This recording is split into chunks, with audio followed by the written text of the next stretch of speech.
Oh yeah, DJ Nation fam, you know what time it is. It's the DJ Nation podcast coming at you live or back on your podcasting airwaves, as we always do. We're breaking down the NFL DFS Week 11 picks, and we're ready to do it. Again, DJ Nation fam, it's the DJ Nation podcast powered by the Fantasy Authority. You can follow the Fantasy Authority on Twitter and X at FF_authority. Ryan Williams here. You can find me on X, Twitter and X at Ryan Alexander_W, and joined as always by the godfather of TFA himself, Mr. Kevin Steele. You know him on Twitter and X at FantasyWrath13. Kev, we got to break down an 11-game slate on week 11, 11-11. I hope our listener base is feeling lucky. I hope you're feeling lucky too. Talk to the people. How you doing? How you feeling? Feeling pretty good. I think the slate looks pretty good for this week. It looks a lot better than it did last week's slate did, for sure. Yeah, last week's slate was it was a doozy for us to break down because that was kind of the first week where we really didn't have as much value opened up for us to talk about the slate, which always makes the slate a little bit more fun to talk about when we can think about ways to get leverage on popular plays and think about who the popular plays. As we break these down on Thursday, there's still a lot to unwind, a lot to unpack leading up to that main slate. And when we could start talking about things, pretty eloquently, I guess, for lack of a better word, when we have a slate that's kind of already, painted a picture for us early on, it makes it that much more fun. When we don't have the value, Kev, as last week, we're really left in a guessing game and breaking it down for the people. Now, this is an interesting slate for us, Kev, because usually you and I, we come in pre-show, we're chopping it up about the slate, we're really breaking it down. We both really like the slate, and this is probably the least that we've talked about a slate heading into a show in quite some time, and we've been doing this for my gosh, years and years and years now for the DJ Nation fam. So I'm excited to break this down with you, Kev. Excited to break it down for the people. Again, we're breaking down the NFL DFS Week 11 picks here on Draftkings, DJ Nation fam. We want to get after it with you. So Kev, as I said, we have 11 games now on the slate. We got one more. I believe there's only 2 teams that are on bye this week. And so when we look at the state of the slate, Kev, it becomes really interesting because as we talked, right, I brought up value, right? Value had been opening up for a couple weeks. And we don't really have that necessarily. The biggest thing about value, Kev, is that, when you have these value running backs that we had for weeks on weeks and weeks on end, we're still having, studs that weren't necessarily in great positions, or maybe we didn't have enough, running back studs necessarily on the slate. But we've seen these 3 running back builds, hit at a high rate this year because of the value at running back. And now we have another week where there isn't really too much value at running back, so to speak, but we do have some studs that are in, fantastic spot.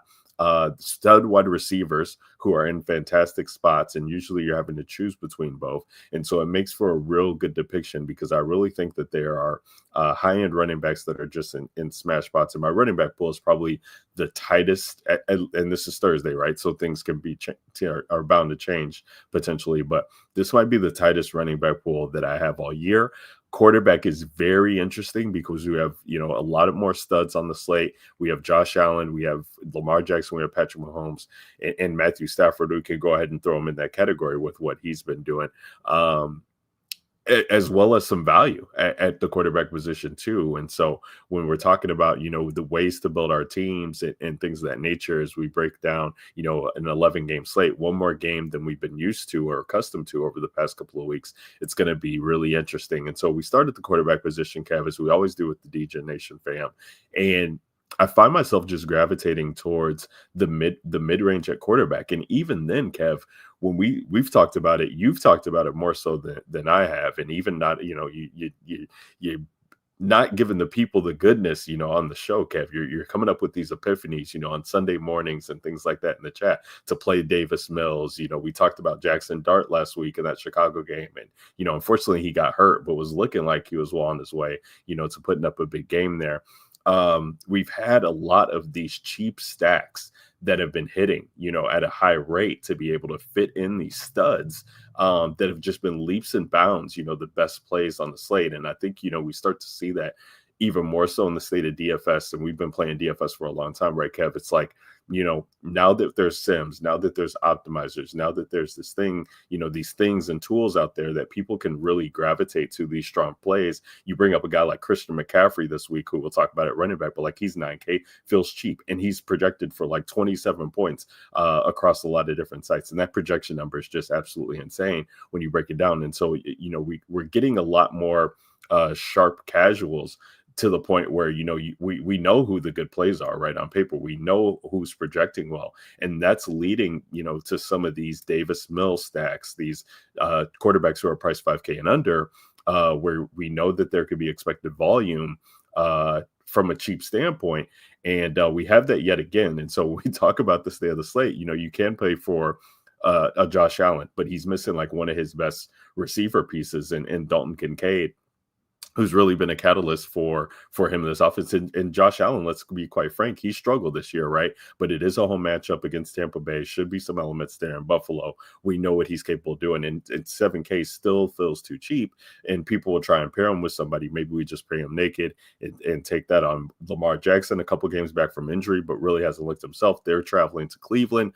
Patrick Mahomes, he's coming, back on the main slate here. They got a really good matchup, or I should say it's a really fun game, right? A good NFL game on paper, with Kansas City taking on Denver, knowing what that, the AFC West is kind of shaping up to be, but he's on the road in Denver. And as good as this offense has been, and as stellar as I feel like they're trying to be off of the Super Bowl loss, right, in their redemption year, it's still in Denver. This Denver D has been really strong, and we know how these two teams can play against each other. And then you have a Matthew Stafford, who's the fourth highest priced quarterback at 6,600, who's been really stellar, going against a really tough Seattle defense, albeit they are at home. But earlier on this year in this matchup, really struggled. And we always talk about Matthew Stafford. You need the touchdowns to go his way in order to pay off. And so that takes you all the way down, Kev, to the mid range, and where it's really standing out for me. So first two quarterbacks that are interesting to me are both Joe Flacco and Aaron Rodgers.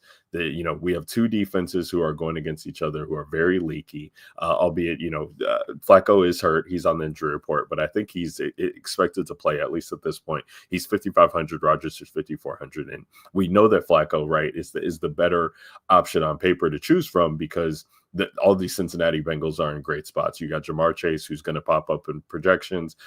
We know what T. Higgins is capable of. He just had a big game not too long ago against the Bears. Chase Brown is going to be really popping, I feel like, for people on the page. And so it makes, the Cincinnati Bengals stacks are going to be really enticing.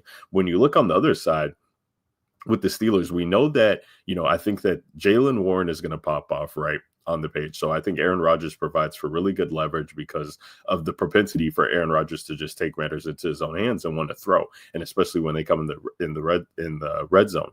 And wide receiver ones have had some tough matchups against Cincinnati, so we could talk about that. But I say all that to say this Pittsburgh Steelers stack could be really cheap as well too, when you're looking at Aaron Rodgers only 5,400, and then the people you want to tie, the guys you want to tie him with, are going to be cheap to get into some studs. So those are two quarterbacks that stand out to me. Next quarterback is going to be JJ McCarthy, who's right there lower than them at 5,200. And the way that Minnesota's just been playing is letting him, as much as he struggled, right? And we've seen the struggles throughout the year, but they're still allowing him to throw ad nauseum. And this cheap stack, right? This cheap stack for Minnesota, we got Justin Jefferson at 7,500. Jordan Addison is at 5,500. Hawkinson's cheap. Aaron Jones has been in the passing game. I know he's on the injury report, but he's in the 5K range. Makes for a cheap stack. Next quarterback I'll bring up, Kevin, I'll toss it to you, is Jacoby Brissett. And if you watched any of these Arizona games, it's been ugly, right? I think he started off the game last week with a fumble, maybe even two fumbles, just turning the ball over. And we've seen this kind of story with Jacoby Brissett as well too. That's why he's a journeyman. He just hasn't been able to get it done. But in this offense, with Marvin Harrison Jr. not being out there, like, we have a concentrated offense here in Arizona, and I expect points to be scored in this Arizona and San Francisco matchup, and really have to push them. And so, again, Arizona is probably one of the cheaper stacks that you can get to this week without Marvin being there. Even with Trey McBride being in the 6K range, we're going to have two cheap receivers in Michael Wilson and Greg Dortch, to be able to potentially pair, Jacoby Brissett with, and they've been throwing the ball with the way that the running back situation has set up for them of not being able to trust anybody with Trey Benson being hurt. So, again, long way of saying, Kev, that I think cheap quarterbacks are definitely in play this week. It makes it tough to pay for the high end quarterbacks. I'm probably going to be building in the 6K range or below to start my builds this week, especially in single entry and in 3 max. And that's where I'm at. Kev, what say you? Come in and talk to the people about quarterback this week. Yeah, so I mean, I think one, you highlighted two of the quarterbacks I definitely am going to get to. One is Joe Flacco, the other is Jacoby Brissett. Just like when it comes to Jacoby Brissett, like you're right, like things haven't necessarily always been like pretty with him, but he's getting the job done. He's averaging over 21 DK points over his last 4 games, but he's also just gets a really good matchup against the 49ers. The 49ers defense is not the 49ers defense that you come to think of. This year they've just had so many injuries to this defense. Fred Warner, Nick Bosa, like just the list goes on and on of all the guys they're missing right now. And the 49ers now become a very good team for us to target.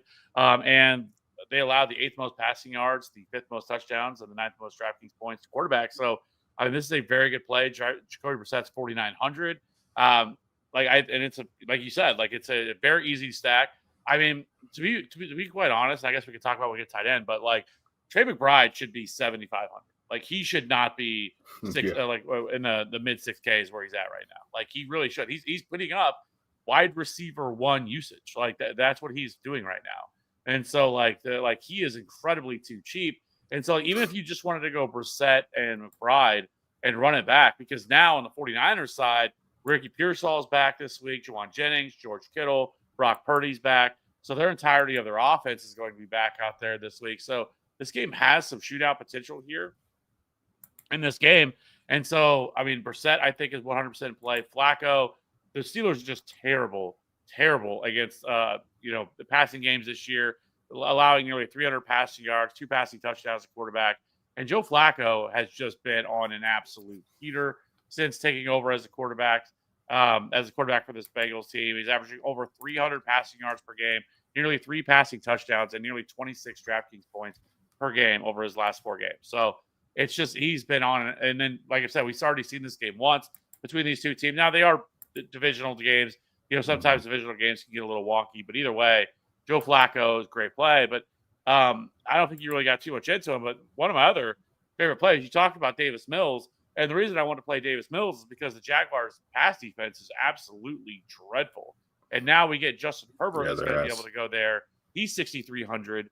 And I think it's a really good spot. Like Herbert this year, he's running more. He's actually heading into this week, he was leading all quarterbacks in rushing yards.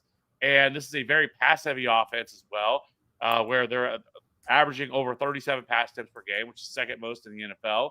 And he's second in passing yards, third in passing touchdowns. And so there's a lot to like with Justin Herbert. And like I said, I think this thing sets up really well schematically too, because one issue that the Chargers have had is keeping Justin Herbert upright, right? Their offensive line is in shambles. Joe Alt's done for the year. Rashawn Slater's done for the year. But on the flip side of that, the Jaguars can't get pressure on nobody. They're dead last in the league in sacks. They're actually tied with the 49ers with only 12 sacks so far on the year. And they're allowing 261 passing yards, 2.5 passing touchdowns per game, and the third most DraftKings points to quarterback. So it sets up really well for Herbert. It's a team that really wants to run the ball here, or really wants to pass the ball, excuse me. And so I just really gravitate towards playing Justin Herbert. The only thing in the back of my mind, and it always is whenever the Chargers travel from the West Coast to the East Coast, where it's always like, man, it's like, is there going to be some sort of letdown here? But the matchup sets up really well. To pair him with Lad McConkey, who's been on a heater. We'll talk about that when we get to wide receivers, or Oronde Gadsden, who's also back.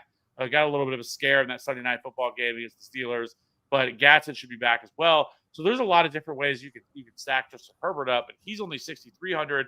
So I do like him here in this matchup against the Jaguars as well.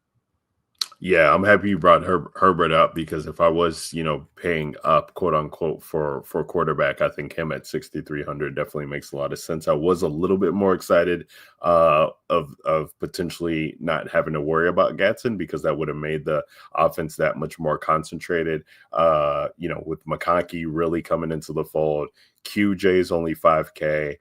Could have made for a really, really cheap passing attack. But even then, still, I think that we could see we could see that stack really pay off.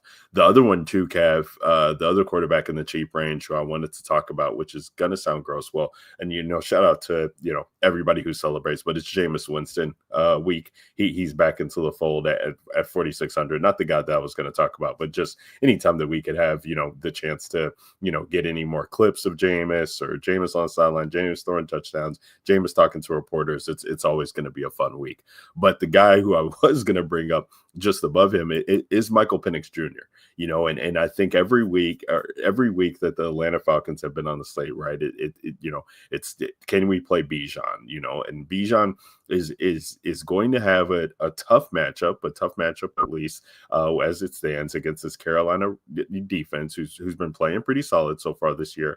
And Drake London always pops out in these sims and these optimizers, come late. And he's been priced up a little bit, but Michael Penix has been looking to find him. I think he's got, some really solid weapons, cheap weapons to attack him with in Drake London and then Michael Penix, but Kyle Pitts as well. That could be a really, really fun way to attack this game in Atlanta. Some options that are cheap on the Carolina side as well too. I'm going to keep my eye on Michael Penix. Again, it's not always the most enticing play. Just played overseas. So do they come back with maybe a lag and that tough loss in overtime against Indy? But this defense, is reeling. Maybe they come back and give them some short fields against this Carolina team who basically hasn't been in too many shootouts, but anytime Atlanta's in this dome, I'm going to keep them in mind. So 4,700 Michael Penix, I might have to look to build some teams around. I can't get there. Of course, but Kevin can talk about Davis Mills and the likes, but it's not that. It's more so just matchup to me for most anything. And I don't know. That game just feels kind of gross. Where it feels like it's just going to be really low scoring. I don't know. But I think it would be.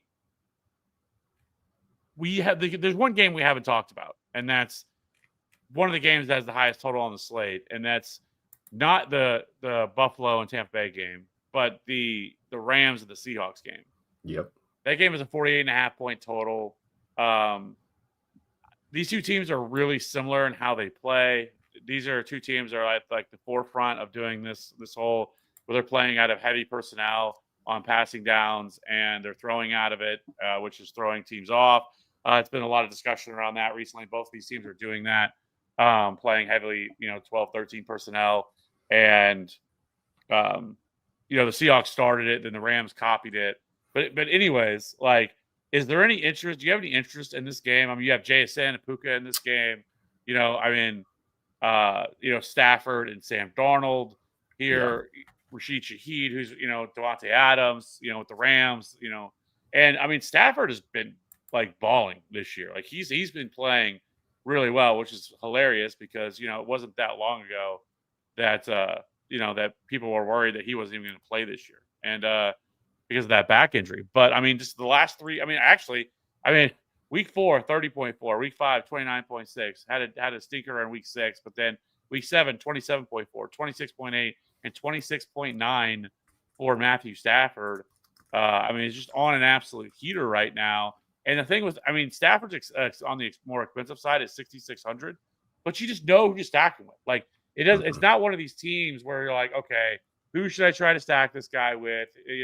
Because it's so consolidated with this offense where it's Puka and it's Devontae Adams. And that's pretty much it for the most part. Where on the other side, it's kind of the same thing when it comes to the Seahawks. We know JSN's going to get peppered. We know that it's easy stacking partners. Now, they are expensive, but I think there's a lot of value on the slate that, Do you have any interest in this game? Yeah, this is a game, Kev, where I felt like if I play it, I gotta have 5 or 6 pieces from the game. Like I gotta overstack it because of what the Stafford is. He One, since he's been at the Rams, I don't think he's had higher than 2 touchdowns against the Seattle defense in any game that he's played in.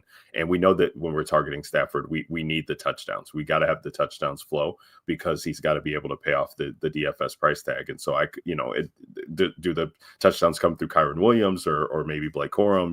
Who knows? This offense is definitely concentrated, as you alluded to. But I think that the way I'd play it is Sam Darnold's side, because we're going to be playing JSN. If we're attacking this game, we're playing JSN hands down. And I feel like if JSN is really popping in the way that we talked last week, that's really helping Sam Darnold. Like Puka can pop regardless of who's out there. I know Devontae Adams has been banged up for a little bit, so Puka could definitely be the play. And you get these cheap tight ends who are on the field for Seattle. I just and they rotate whoever in for the Rams, right? Davis Allen one week, and the rookie Ferguson and this like that. So I think the Darnold way with a couple, maybe it's even Kyron and Puka saying that, like, if I don't have Stafford, then touchdowns are coming through the ground. But I would overstack this game for sure because of the prices, and nobody's going to play that, right? Because everybody, you'll get Puka on one-off teams, you'll get JSN on one-off teams, but I don't know that people will really be looking to overstack this game, and that's where I feel like you could get the leverage on the field. Because if this game does go off, then those pieces are going off at a high price tag, and you'll just find cheap pieces elsewhere to kind of alleviate spots. I mean, obviously, we haven't got to wide receiver yet, but JSN is 8,900 and Puka is 8,700. So right, like you are paying something for it. You're paying a lot to get there to that stack, but. Even Devontae Adams is 7,700. So right. Yeah. But like I said, I think there's a lot of value on the slate. But I do think that game, I think that game could go a lot of different ways because I do have a lot of respect for the Seahawks defense and I have a lot of respect for the Rams defense this year. So it's possible that a game doesn't hit the level that you're going to need for a guy to have a score, especially with how expensive everybody is, because you really need. With how expensive all those players are, like you really need that game to go nuclear for like you to like have to have it. Now, is it possible? Sure. It has, like I said, it has one of the higher totals on the slate for this weekend, but it's not as high that you probably would. It's 48.5, which isn't bad. I think that it's like the 4th or 5th highest on the slate, but I just think that like it's a really you needing this slate or for them to get there, this game has to go off. Like it has to be like a 38, 35 type game environment where there's just all kinds of points scored. I feel like that. That's the way this is. Yeah. And it definitely could be, Kev. So if you definitely are playing, like if I'm playing pieces from that game, outside of, and even though he's like 9K, which is insane, like the way that JSN is being used right now, like I can't argue against somebody playing him as a one-off. Like it's really just insane what the dude's doing. And he gets 20 DK points last week in a game where they're pretty much blowing out the team after the first quarter with defensive touchdowns and what have you. So the efficiency and just the rate that he's popping on, he's got insane metrics with yards per target because his target share isn't even that much. It's just efficiency has really been the name to the game with him. And if he ever sees like the volume, and this is that matchup, right? Like he could see immense volume in this game if the Rams are pushing the pace. So yeah, one off or game stack, I'll still get to him. But yeah, it's an interesting game to call out, Kev, because I don't think the overstack people will get there because of the pricing. Let's talk about running back, because running back can really shape the way that teams are being built for people. And as I alluded to, Kev, this is probably going to be the tightest running back core that I have all year. So I'm curious to see where your thoughts are. But Christian McCaffrey at 9K, he's just still too cheap. He's one of the best plays on the slate. the way that he's being utilized, and especially with Mac Jones, potentially being back, or I'm sorry, Brock Purdy potentially being back at the helm. I think they probably lean on Christian McCaffrey even more with it being his first game back from injury. In games, they're needing games, right, to win as we're getting to that point in the season where these games are mattering to shape up playoffs. So Christian McCaffrey is the starting point for me when it comes to running back position, trying to find ways to get him in my lineup. Now I'm going to skip down to the cheap end range before I go back to high value to talk about another guy that I love and we'll be trying to get into lineups. But for me, the next two will be Jaylen Warren and Chase Brown in the same game. Even though Jaylen Warren 6,100, he's pretty much taken over a lead back role in this offense. It's about time that they start giving him looks because they realize he's a catalyst, and we love the pass catching work that he can see with a guy like Aaron Rodgers. Going against the Cincinnati defense that we targeted all year, got to get him into lineups. And then on the other side, I think we're seeing, Chase Brown at who he was at the end of last season, right? And you love to see this with Joe Flacco and potentially getting Joe Burrow back. Like Chase Brown could be getting going at the right time. He's only 5,700. We've been targeting running backs against the Steelers. You've talked about it, Kev, ad nauseum, like all year, and he's just too cheap with the amount of volume that he's going to see. I believe Samaje Perine already been ruled out, or is like pretty much expected to miss this game. And so if that's the case, like it's just wheels up for Chase Brown and what he could see in this matchup. So those are the next two. And then the other guy that I have interest in, Kev, if we're not going to play or if we're not going to get to Justin Herbert in a matchup that, really looks enticing on paper, as much of a pass funnel as Jacksonville's been, the Chargers will still be happy to run the ball. And Kanami Vidal, he's 5,900. He's been getting work, and I'm happy to get him and play him whether the field's getting to him or not in this matchup against Jacksonville, who's really just allowed points to everybody, and we know that come in the red zone, if the Chargers passing game isn't going, they'd be happy to run the ball, 3 straight times and make their name that way. So I definitely, he's probably my 5th option, but I'm definitely keeping him in mind and play because of what his price tag comes in. Now, the next guy that I want to bring into, who's pretty much my second favorite play, it's just the price tag makes it tough to digest, is Josh Jacobs. Josh Jacobs is 7,800, and the usage that this dude is seeing is absolutely incredible. He gets to go against, a Jameis Winston-led Giants team on the other side. The Giants just fired Brian Daboll. We have no idea what to, really expect from this offense, but we know it's potentially going to be reeling. I haven't even seen the spread for this game yet, Kev, but I can't imagine the Packers are anything short of a touchdown favorite, even on the road. So, and this defense could really be giving them short fields if we get turnover Jameis. We love Jameis games, right? Because he has the propensity to turn it over, but he also has the propensity to push the pace with his acumen. So it's like either game script, I could see Josh Jacobs still being involved in getting the work. He's 7,800, so it really makes it tough, right? If you want to play him and Christian McCaffrey together, which I'll definitely try and do and build around teams. But with his usage here, and we just have we have to thank the fantasy gods for getting Josh Jacobs out of purgatory in Oakland or Vegas or whatever it was when he was there. Because since he's joined Green Bay, they've really tapped into what his potential is, and they run everything through this guy. And the way Jordan Love's been playing too, Kev, it's like they need to start giving the ball to Josh Jacobs more if they want to if they want to be able to get right on the season and get some wins under their belt. So that's where I'm at, Kev, right now. It's those 5 running backs and pretty much where I'm starting. Of course, things can always open up through the week, but that's where I'm at this point. As we break it down on Thursday, what are you doing at the running back position when it comes to week 11?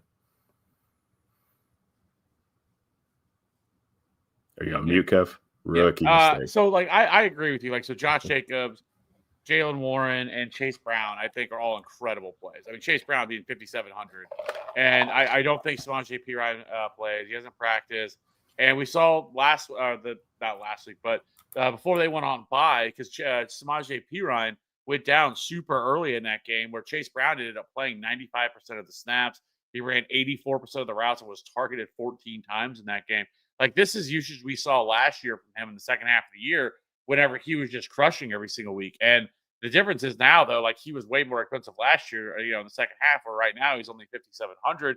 And so, Brown is also, he's been playing well even prior to this, whenever P. Ryan was playing, where he's racked up over 100 total yards in 3 straight games. And he's averaging over 19 DK points over the last 3 games. So there's a lot to like here with Chase Brown. I expect Chase Brown to be really chalky. I think there's going to be a lot of ownership come in on him, rightfully so. I think it's good chalk. Jalen Warren, incredible game. Now, it is still a little bit more of a split with him, but he's still playing about 60% of the snaps. He's handling roughly about 17 touches per game, or 17 opportunities per game. But the last time these two teams faced, Jalen Warren went off for 158 total yards on 20 touches. He just didn't find the end zone in that game because Aaron Rodgers threw 4 touchdowns. But the Bengals have been so bad against running backs. They are allowing a ridiculous 141 rushing yards per game and over a touchdown per game to running backs, which obviously doesn't take a rocket science to figure out that they're allowing the most Draftkings points to running backs. So Jalen Warren is in a really good spot. Love that call with him. One running back that I absolutely love, that's actually, I think, good leverage off of Chase Brown in that price range, is going to be Woody Marks. I really like Woody Marks here. He looks like he's taken over this backfield. He played 81% of the snaps last week, 14 carries, 3 targets, total 81 total yards and a score. But he's super cheap. He's 5,400. He's 5,400 for Woody Marks. You get one of the better matchups too against the Titans. And so I like this spot here. The Titans are allowing almost 115 rushing yards per game, 1.5 touchdowns per game to running backs. Sets up really well. Game script is going to be in their favor, even if it is on the road. But still, the Titans' offense has been horrible this year. And so I think you feel really good about Woody Marks in this matchup against the Titans. And so I think he's another value piece that opens up at 5,400. It doesn't sound like J.K. Dobbins is going to play, so R.J. Harvey opens up at 5,400 as well. I'm not as excited about him as I am some of the other running backs in the range, mainly because the Chiefs are really good against the run. I know last time we saw when they were playing the Bills, that James Cook got there, but there's a big difference between, the Broncos rushing attack and the Bills rushing attack with Josh Allen. I don't see them being able to run the ball on him like that. I think if RJ Harvey got there, it would have to be through the air and, pass catching work, which is possible. Like at 5,400, he doesn't have to go crazy for him to pay off that price. And so I don't think he's a terrible play, but I would prefer Woody Marks. I would prefer Chase Brown, that are right there, in that same area, in the same range. Some of it too, I'd be interested to see what his ownership turns out to be once we get to Sunday. So I know a lot of people love them, some RJ Harvey. So, but I also think if you want to play somebody from that game, I think you could play Kareem Hunt, who's cheaper. Isaiah Pacheco's not playing. We saw the last time these two teams faced off, or not these two teams faced off, the last time that before their bye with the Chiefs, without Isaiah Pacheco, he played 78% of the snaps. He ran 48% of the routes. We know that he's going to have the red zone role inside the goal line. He's going to get the goal line carries, and he's also going to get the pass catching work on third downs. And the Broncos have struggled some with pass catching running backs. 15th most receiving yards, 3rd most receiving touchdowns for running backs this year. And so I think Kareem Hunt is kind of an interesting play, but I don't think he has quite the ceiling as some of these other running backs that are in this range, though. I don't think Kareem Hunt's going to go out and score 25 DraftKings points. I think he might be able to get you, if things go well, 17 to 18, something like that, which is probably not enough. But I still think that there's some intrigue to play Kareem Hunt at 5,200. No, definitely Kareem Hunt's in play for sure. If we don't have Isaiah Pacheco, that would be huge, and it could be forgotten about, right? Even the last time that we had no Pacheco and potentially could run Kareem Hunt out there, I think that was Kyle Monungai week, so there was a lot of value across the board at running back, but he just always seems to kind of get overlooked unless it's on a showdown slate or something like that, island game. So I'm definitely gonna make a note here and keep an eye on things for the for that game and that situation, because that is a late game too. So we could have potential for, late swappability to a guy like Kareem Hunt and things like that in the afternoon window. Great call out, Kev. Anything else you want to talk about running back and explore before we move to wide receiver?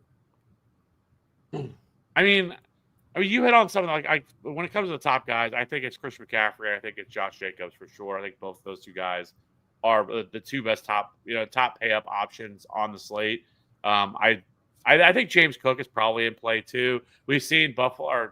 We've seen Tampa Bay, who typically are pretty good against running backs, have had times when they've struggled this year. I mean, we saw last week Travion Henderson go off against them, but James Cook and definitely if there's going to be weather issues with that game, we kind of already talked about it, but 20-mile-an-hour winds, 30-mile-an-hour gusts, possibly rain and snow in that game. If we get all that, if that's what ends up coming, then I mean James Cook could end up seeing 20, 25 touches in that game. So I think he's at least interesting at this cost. I would just prefer to pay the extra $500 to get up to Jacobs, and if I was going to do it, just because the Giants have been dreadful against the run.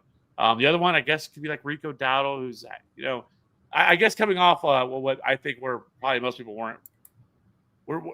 One of his worst games, since he's taken over as a starter, because I mean this was a player that was averaging 30 fantasy points per game, which is not sustainable for him last week. They lost to the Saints, which was absolutely just disgusting that they lost to the Saints, and it really wasn't even close. I mean, it wasn't a blowout, but like it just never really felt like the Panthers were in that game. Now, I will say the Falcons are really bad against running backs. They have really struggled to stop running backs this year. But this game is on the road for them. This game is in Atlanta. Atlanta is, I think, I've lost 4 straight games. Like this is a kind of a must-win for Atlanta. So, I don't mind Rico Dowdle, but at 6,800, there's definitely some volatility with him. Yeah, well, I mean, if anybody was watching that early game on last Sunday, and Jonathan Taylor just goes and breaks fantasy against this team, that might be enough to jump off the page. It will be interesting, Kev, to see what Dowdle's ownership comes in at, because he was a popular play, last week of everybody going there.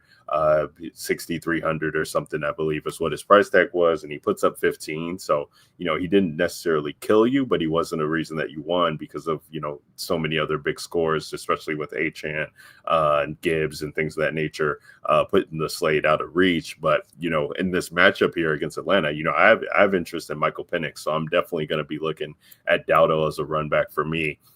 In a game stack there. He's on the injury report, so there's a lot of factors that could lead Rico Dowdle to be in lower owned than he potentially should be. So yeah, fun running back slate there. Again, I got a tight player pool as it stands right now, but definitely some things to monitor as we get closer to luck on Sunday. Kev, let's talk about wide receiver. I mean, this is really where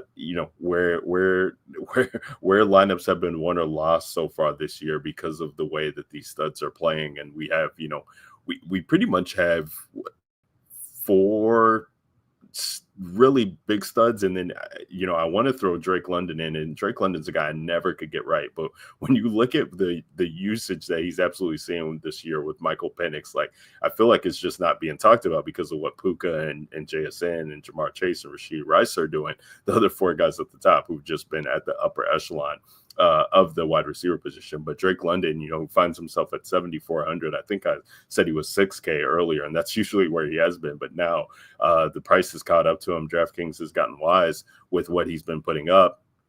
And then a matchup there at home, 7,400 makes a ton of sense. And so, like you mentioned all these guys, and like I think Jamar Chase is definitely going to be a guy who people want to get to in this matchup against Pittsburgh. He's had some big games over the years, and I think that this is a definitely. And what is he seeing? Like 60 some targets since Joe Flacco's become the quarterback. Like he's just going to be a guy who pops off the page. Obviously, Puka and JSN at 8,700 and 8,900 respectively. These are guys that people always look to get into lineups with the usage that they're seeing. They're in the same matchup going against each other, as you alluded to, Kev. If you want to play one or both of them, it does constrict your lineup a little bit. So I'll be interested to see how people build. I most likely won't get to them necessarily on one-offs, just the way I play and build my teams. But, definitely won't fault anybody for going that way. I'd probably just take the savings and go Chase as my one-off play for the week. I really want to like Rashid Rice. It's a tough matchup for him going against this team, but I mean, he's popped in pretty much, almost every matchup that he's been in. And we know how much Patrick Mahomes has relied on him thus far and being the catalyst. So I expect Andy Reid to definitely scheme up some plays to get him going. It's just, in that game environment at 7,900, is that going to be enough? Mentioned already Justin Jefferson being at 7,500. This is a guy I definitely want to keep my eye on. This Chicago secondary has been giving up points in bunches to the wide receiver position. They don't have anybody that can cover Justin Jefferson, and we know Justin Jefferson Jettas has gone berserk against this team before. Kind of disappointed in that matchup. Everybody disappointed for 3.5 quarters on the Minnesota side in that matchup earlier this year on the road, but now they're at home facing this team, and I really expect Justin Jefferson to have a big game there. So I definitely have him circled in game stacks or one-offs. Now, when we get into the wide receiver slate outside of that, Kev, there's some interesting things to talk about.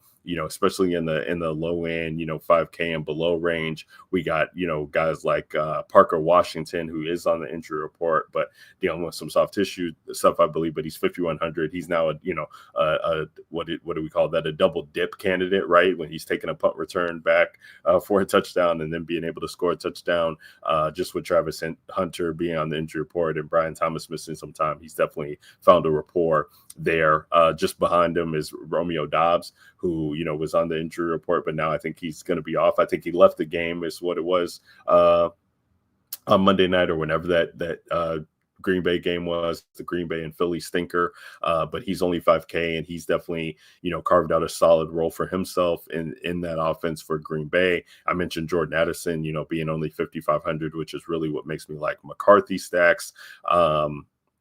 And then the Arizona situation, right, at wide receiver, I think is potentially what could open up some value. We got Michael Wilson, who I believe is in the third, 3,800. Greg Dortch is 3,300. So those are your value receivers as it stands right now. I think Calvin Austin, the third, is interesting for Pittsburgh. At only 4K, he's seen his targets kind of increase, and it is a tough matchup for wide receiver ones and DK Metcalf on the other side. That's like the one thing that Cincinnati defense has been able to do. Like, they've been really bad all year, but they've been stopping wide receiver runs with the shutdown corner that they have over there. Outside of that, Kev, the only other guy that I wanted, or I guess, the Chargers guys are less interesting to me with Gadsden potentially back, but I think, both either one of McConkey and Johnson, I probably am playing them with Herbert, but I think those are solid plays. But the other guy from a one-off standpoint is Nico Collins at 6,700, and you've been talking about him, I feel like, on a couple shows so far this year. But 6,700 for Nico, Davis Mills knows one thing. I mean, it's kind of like a situation with like a Justin Fields, right? These guys, they come in and they just lock on to one receiver. That's a one receiver that they know they could throw. And I'll give Davis Mills some credit. He does, tend to find Dalton Schultz as well in the mix. But Nico has definitely been the guy that they really want to get going in this offense. And they've had a solid rapport. Nico, I think he missed Nico on a touchdown last week, or a touchdown that got called back. So he could have even had a bigger game than the 20-some points that he put up. This is a Tennessee team, as you alluded to, Kev, that we've been targeting all year. And he definitely finds himself in a decent matchup. Really good matchup there at only 6,700 to be able to pay that price tag off. So that's what I'm thinking at right now, Kev. I mean, you know how I always do. My wide receivers are going to be tied to my quarterbacks, but Nico Collins, the Minnesota receivers, the Arizona receivers, potentially Calvin Austin, those guys are going to be, and Parker Washington, I guess, to some extent, those guys are going to be in the mix, for just, guys that I target that aren't in game stacks, so to speak, as we break down the slate right now on Thursday. And of course, Jamar Chase. Where are you at this week with wide receiver? Well, first I want to start off with a question. I didn't want to interrupt you, but I feel like all year, or like that, like you really just don't need to pay up for wide receiver, like ever. Like I just don't feel like it's ever been necessary. Like when I look at like Puka Nacua and JSN, don't get me wrong, the upside is there. Like they could have a 40-point game. Like it's definitely in the range of possibilities. But for the most part this year, we kind of talked about it last week with JSN. Like JSN's been incredible, but JSN's been more incredible as like he's just giving you really solid production every single week. But he doesn't, like, he only has 2 real spike weeks where he scored 33 and 30 DraftKings points. Other than that, it has been a lot more of like in the mid to low 20s. And at 99 or 8,900, like you need him to go off. Like you need an absolute spike week for him to kill you. Like he could score 20, 25, and it's not really going to be enough. There's going to be players that are cheaper than him that score more. Same thing with Puka. Like the upside's there for these guys for sure. But I think the play for the most part this year has been more paying up for running backs than it is paying up for wide receiver, and trying to fit in as many running backs as you can. Play 3 running backs or stuff like that. Where it comes to wide receiver, I feel like every week it's more of the middle tier wide receiver that you really want to play versus paying up for these really expensive top guys. Don't get me wrong. Again, Jamar Chase at 8,500 could go absolutely insane because but even him, like he has 2 weeks this year where he scored 41.1 and 39.9. But other than that, it's been 25, 21, and 20 with Joe Flacco, which again, not bad at all. But like, for $8,500, like you need him to score, 30 plus. And again, the upside's certainly there. But I would just say, why not just play T. Higgins, who is significantly cheaper and is putting up similar production? T. Higgins is 6K. And we saw him last time. The last time they played, he dropped 36 fantasy points or 36 DK points in that game.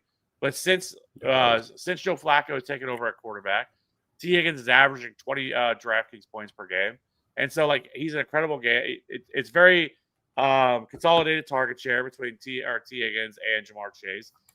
Since Joe Flacco's got there, he's averaging almost 7.5 targets, 5 catches, 80 receiving yards, and nearly a touchdown over that span. We've already talked about how bad the Steelers' pass defense is. They allow by far the most fantasy points to outside wide receivers, most DraftKings points to outside wide receivers, and so that's where T. Higgins almost exclusively plays. So I love T. Higgins in this spot at 6K. I feel like you can get just as much production from him as you can from Jamar Chase, and he's significantly cheaper. So I love T. Higgins at the cost. I love Ladd McConkey. Over the last 5 weeks, Ladd McConkey has absolutely crushed it. So I really like him. If I'm playing Justin Herbert, it's going to be Ladd McConkey and probably Oronde Gadsden. I think cheaper than that. I think you start going down. Ricky Pearsall now being back, I think I have full confidence that he's 100% healthy. He would not be playing if he wasn't. The 49ers are historically cautious when it comes to their players and bringing them back before they're healthy. And so I don't think that if Pearsall's playing, I think he's really healthy. So I do like him as like a run back option. He was playing really well before he got hurt. So I like him at cost. He's $5,400. I think a couple other plays that you could look at, I think are intriguing for me.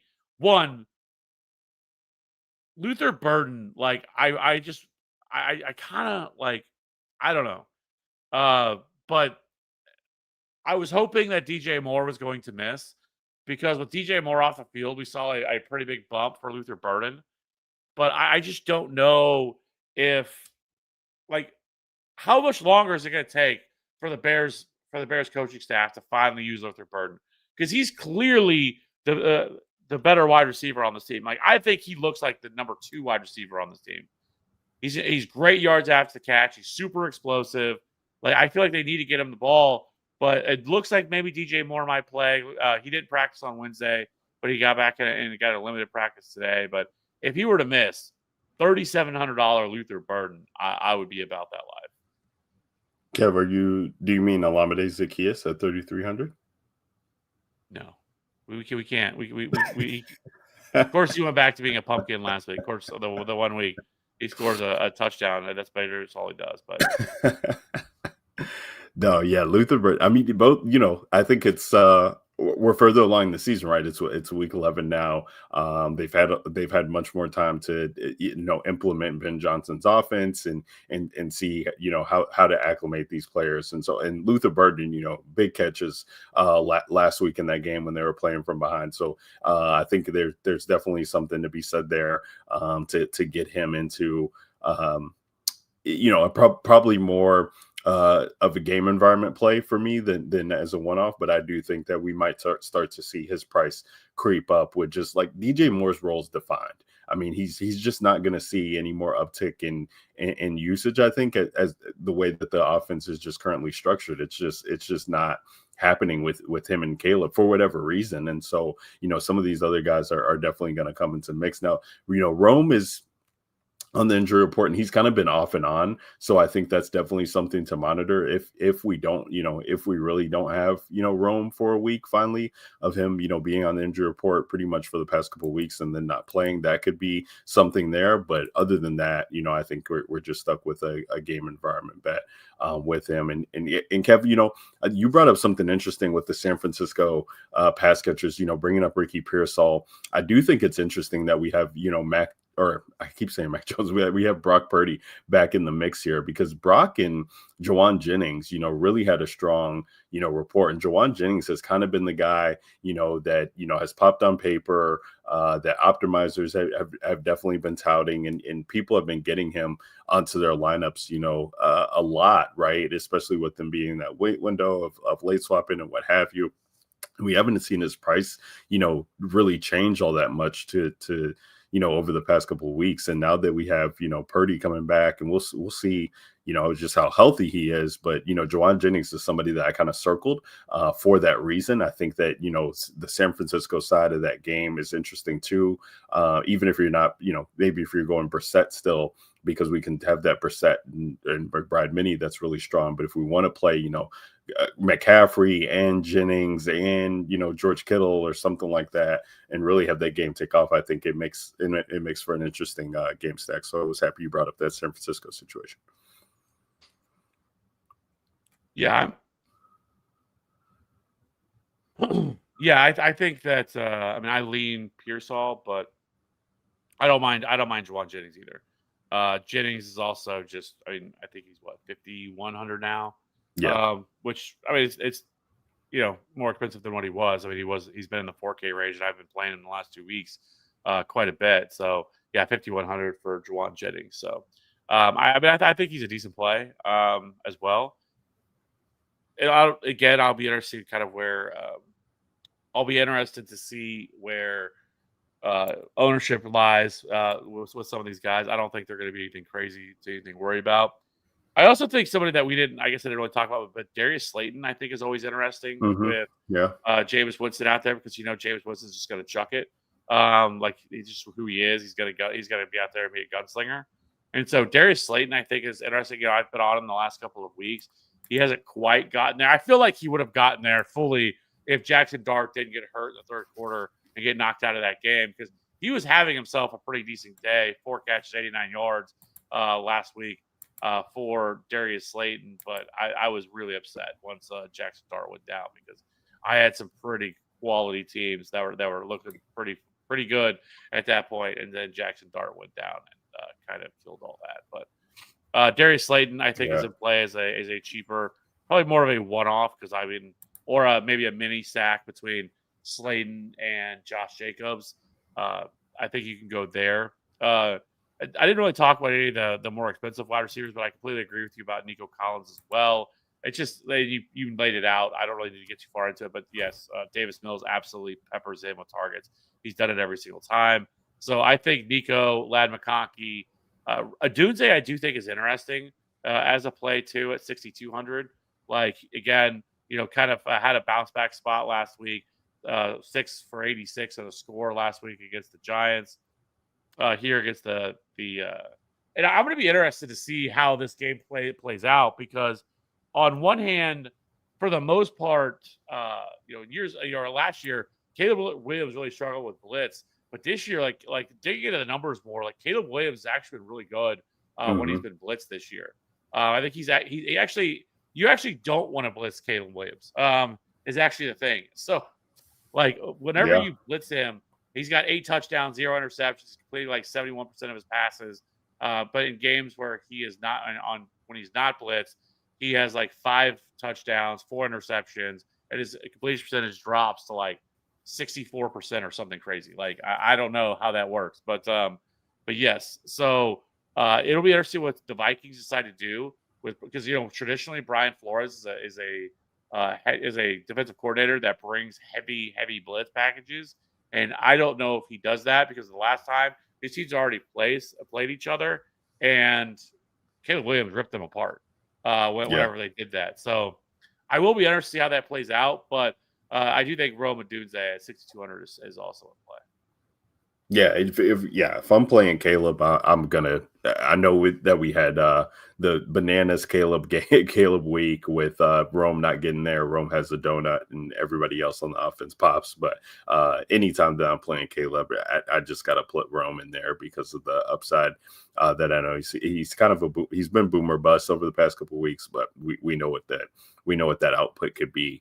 If they're on, and he's definitely the guy that he's looking for when they get into the red zone and green zone range. So yeah, interesting. Yeah, he's played the Vikings good his entire career. That's actually like one of the bright spots that he had last year, were those games against the Brian Flores defenses. So yeah, maybe Caleb might be in play this week in that game, and I'm looking at the JJ side. But we won't talk about that. We'll move on to tight end, Kev, and talk about the way that the tight end slate has been shaping up. And all year, we kind of alluded to it last week too, when Trey McBride was first in that 6K range, and you definitely had decision points on what you wanted to do. We had been targeting, the cheap value end of tight end, and there are still some options I feel like that stand out on the page. But as long as Jacoby Brissett is at the helm here, quarterback, you hit it on the head. I mean, Trey McBride just might be too cheap, even at 6,300, with the usage that he's seeing. It's absolutely incredible. The guy's just a magnet for Jacoby, and they're using him as such. So, it's 6,300. If you can find ways to get him into your lineups, you definitely want to do so. Now, what becomes interesting, Kev, is with Brock Purdy back. George Kittle will only be in 5K. He's quietly having a pretty solid year. I know he was banged up earlier to start, but he gets his guy back. He gets Brock Purdy back, and at the helm, and he could really be in for a good day as well too, at only 5K. So I think both of those guys, are really decision points for me on how I'm building my lineups, and if I can get to them. If I can't get to them, we get into the cheap range, and this is pretty much how it shapes up for me. I have interest in Kyle Pitts at only 4K against the Carolina team. I think that they're going to have to throw. I think the output for Penix is going to be he has to throw more than they're accustomed to. And at only 4K, I think I could get behind some Kyle Pitts.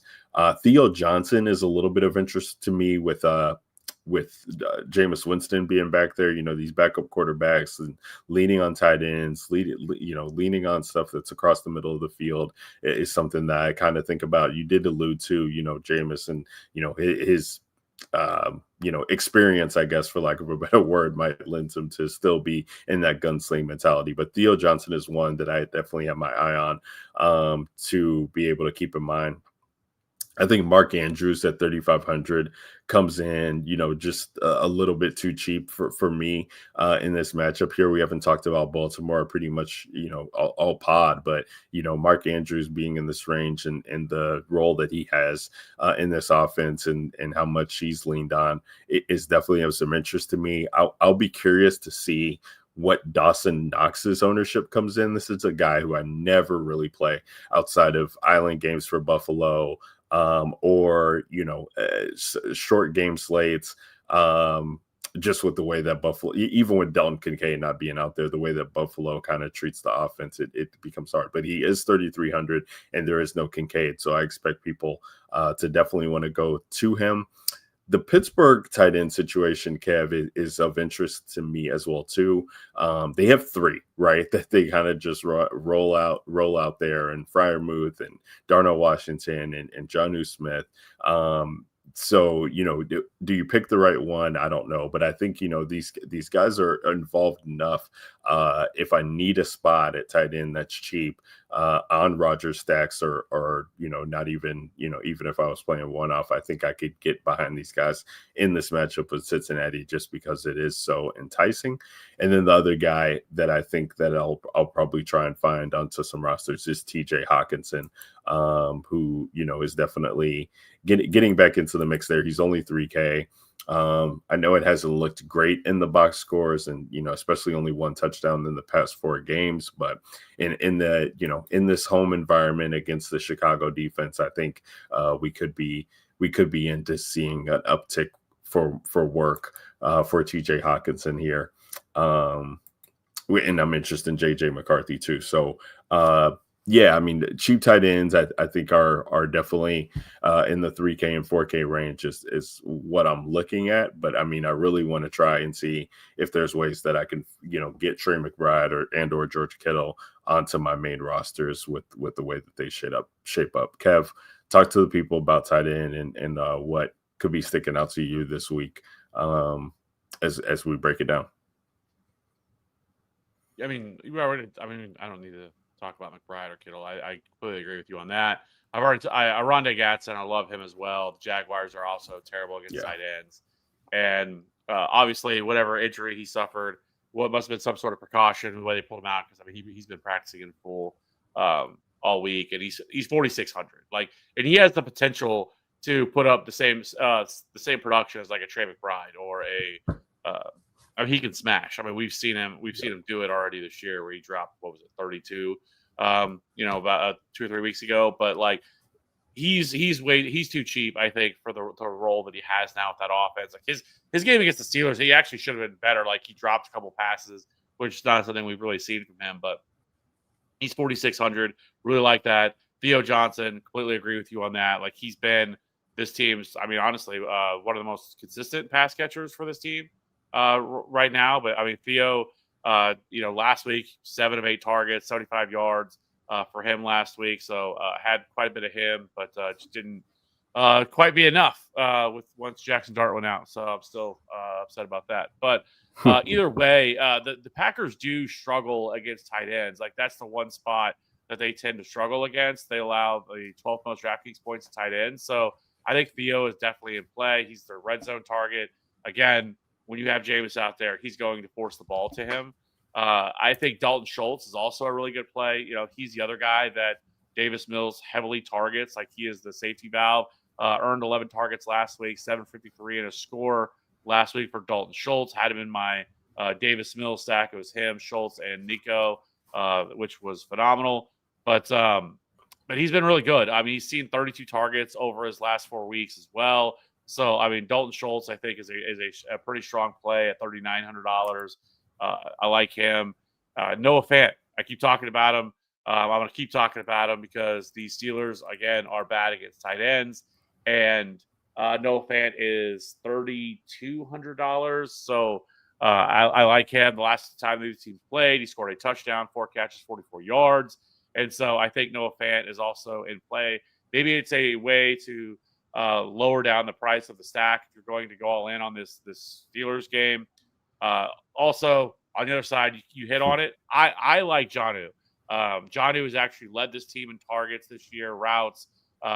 So I do like Jonnu Smith. I know the last time these two teams played, Patty Fry had like a legacy game, went absolutely nuclear. Berserk.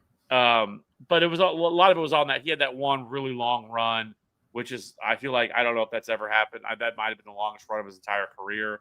He was probably completely gassed after that, but like, that's not something you think of when you think of Pat Freiermuth. But still, he crushed. But I mean, the Bengals are just so bad against tight ends. Like, they are historically bad against that position. They have already allowed 12 touchdowns. The next closest team is the Jags, who allowed 7 touchdowns to tight ends. Like, it is not even close to how bad they've been against tight ends. And they've allowed 4 more DK points per game to the position. And so, and we know the Steelers are going to run heavy, 2-3 tight end sets. Like, they don't have a choice because they don't have a number 2 wide receiver. And DK Metcalf, like, I know people may have, I don't know if people would have any interest in him, but like, I have zero interest in him. I have a lot of respect for DJ Turner, who's the outside corner for the Bengals. Like, he has been shutting down like really good outside, wide receivers this year. And so I just don't really have any interest there. But I think, once again, if I'm going to play the side, like, it's going to be the tight ends and it's going to be Jaylen Warren.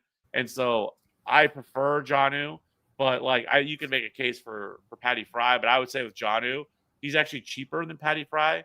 is Pat Fryermuth is 3,200. Jonnu's only 2,900. I don't know why Jonnu is cheaper Yeah. than him, but either way, $2,900 Jonnu Smith is another tight end that I really like.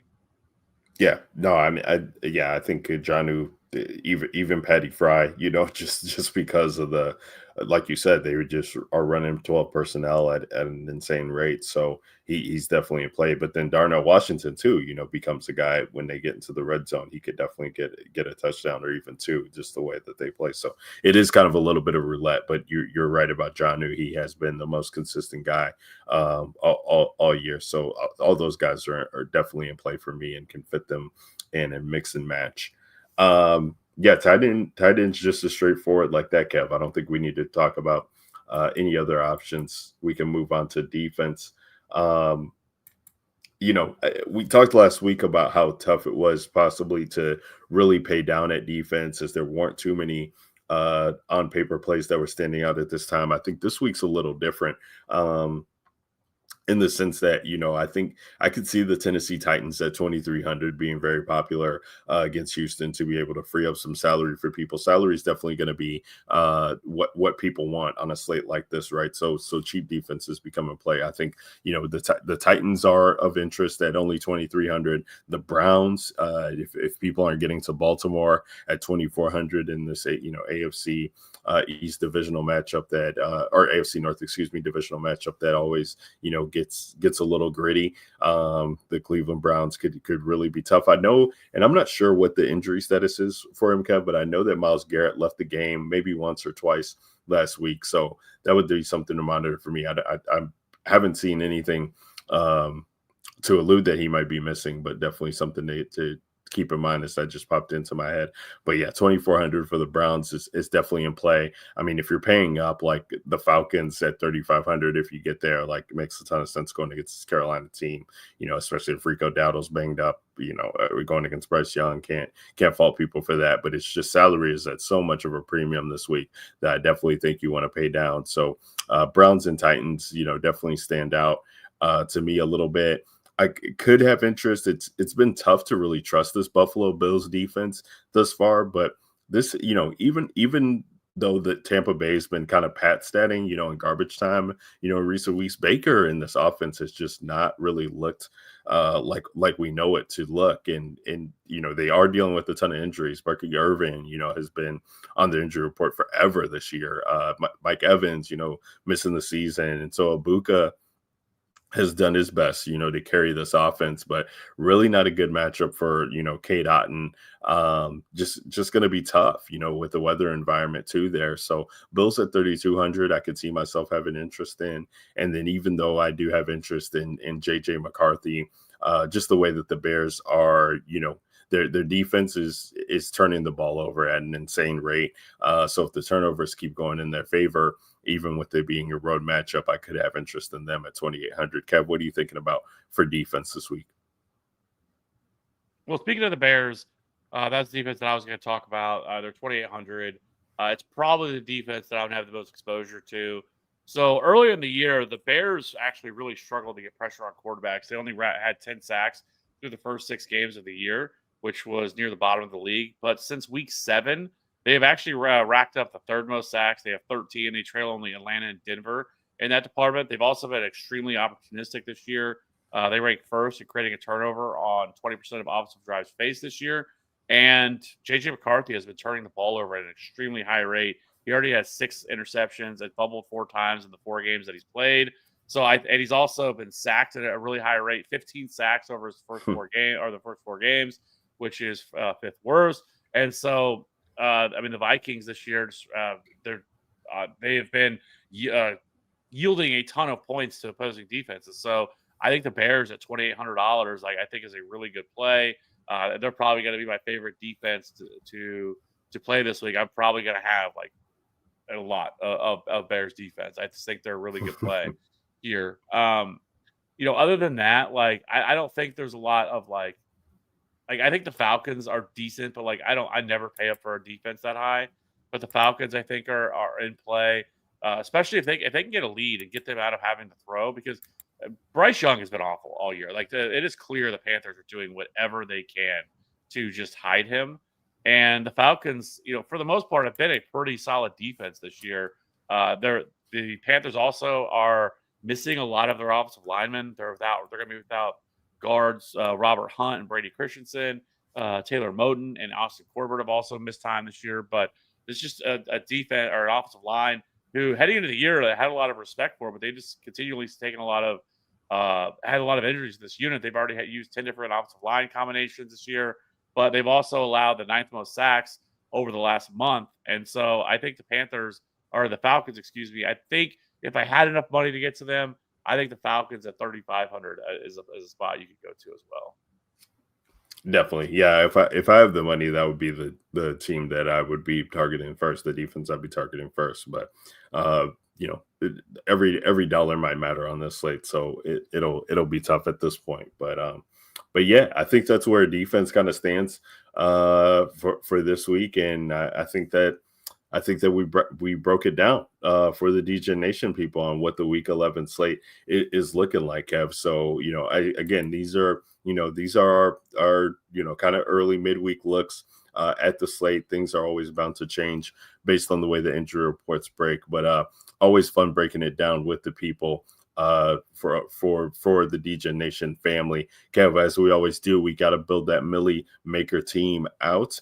And I'm loading it up right here. I believe the build is on you this week to start it off. So whenever you are ready, Kev, let me fire up this Millie Maker team. 20,000 less entries this week, Kev, of 147, 58, I believe. We've been in the 160 range for the past couple of weeks. So, even more odds in our favor to get up there. Where are we looking at starting this week, Kev?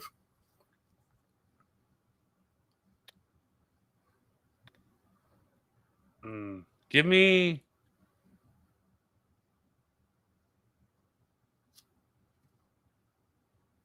try to decide if I want to do a Flacco stack or a Jacoby Brissett stack. I think a lot of ownership is going to come in on that Cincinnati-Pittsburgh game. So I'm going to go with Jacoby Brissett at 4,900. All right, Jacoby Brissett at 4,900, our quarterback. So I'll make it easy for you, Kev, since we're not playing Flacco. We'll take Chase Brown in that game and still get exposure to it through the running back. All right. Trey McBride. Of course, got to do that. Let's see. Don't know if we necessarily need to correlate Chase Brown.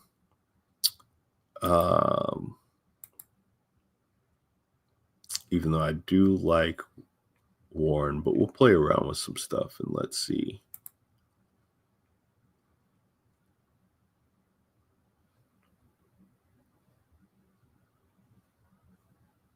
Let's see what we can do with McCaffrey on this build.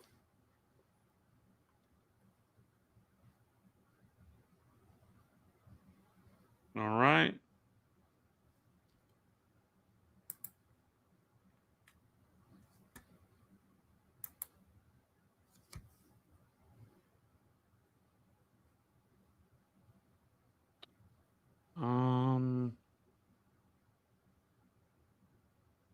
That's the late slate.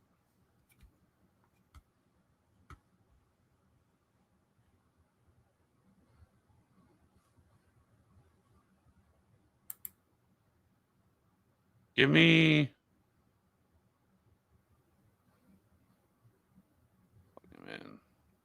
So 48-20. Let's just plug in the Bears defense just to get it out of the way. See what that leaves. Okay, so 53-25. What that leaves. Okay.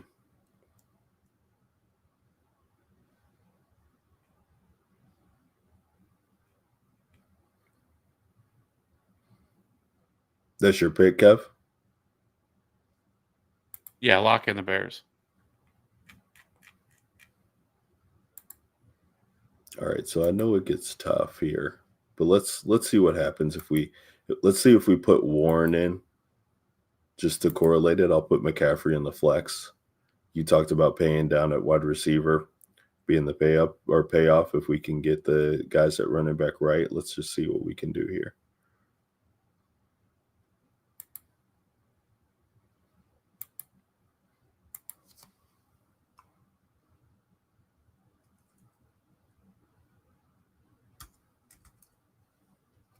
Put McCaffrey in the flex. That leaves us with $5K and some change for 3 receivers. Who is running back you plugged in? I plugged in Warren right now. Okay, yeah, that's where my head was at.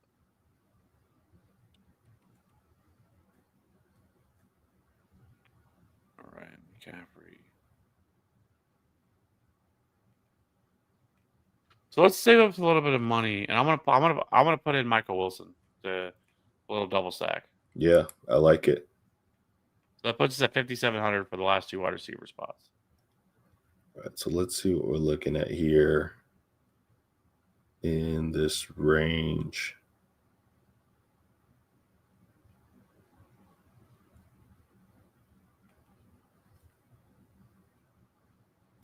So what I'm looking at for now is, and maybe we need to save a little bit. What if we do T. Higgins as well at 6K and leaves 5,400? Do we just go full game stack and just plug in Ricky Pearsall and do Pearsall? I don't hate it. Kev. So we have a game stack with Jacoby Brissett, Michael Wilson, Trey McBride, Ricky Pearsall, Christian McCaffrey.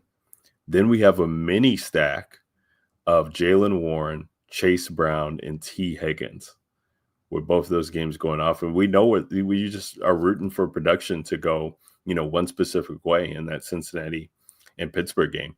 Get the touches to Jaylen Warren. Chase Brown scores touchdowns, but the productive wide receiver is T. Higgins. And then we have Bears D. Lock it in. That's the Millie lineup, Kev.